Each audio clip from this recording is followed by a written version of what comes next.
All right, welcome to this third part of this demonstration. So first part we created the points, second part we created the surface. Now we're going to start working with these points to get them to display the way we want them to display. So what we're talking about there is creating a point number and point description for these points. So I'm going to come over here in tool space. I'm on my prospector tab. I'm going to expand out my point groups. Right now I only have one point group called all points. So go ahead and right click on it, and I'll go to the properties of that point group. So when that pulls up, I've got my point style. So right now it's set to basic. So if I change that, and if I change it to say none and hit apply, you'll see all these red X's will go away.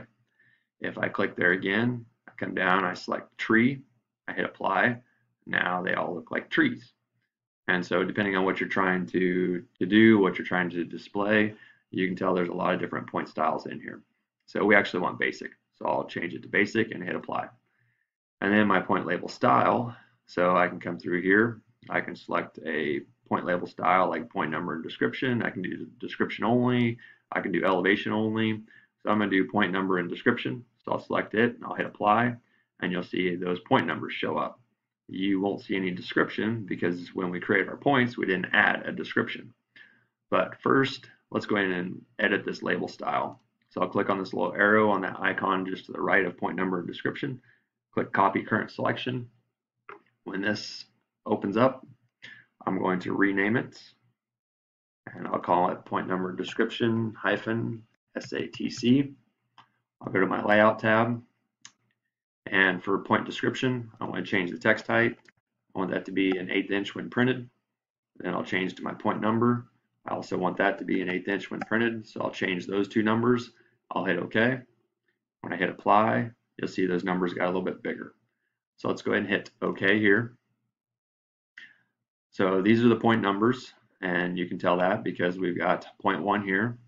I'll go ahead and just delete this text now that we've got point numbers. So 0.1, that was my first point that I created.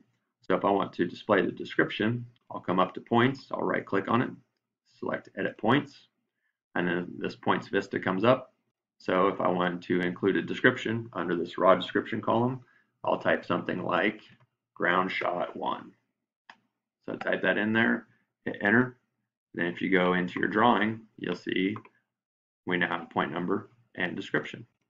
So if I do GS2, you'll notice that got added to 2. So you can edit these at any time. This is all live data, so you can update any elevations, you can change your point numbers, you can change your raw description, so you can add it in, you can delete it, and you can do anything that you need to do to be able to edit your points. If you happen to make a mistake on the elevation or the point number, or if you need to add some raw descriptions, that's how you do it. And then you just hit the little green check mark to get out of it. So that's all we need to know about labeling our points. So then the next thing we'll take a look at is how to smooth this surface and turn these contour lines into more realistic contours, and then adding some contour labels. So thanks for listening.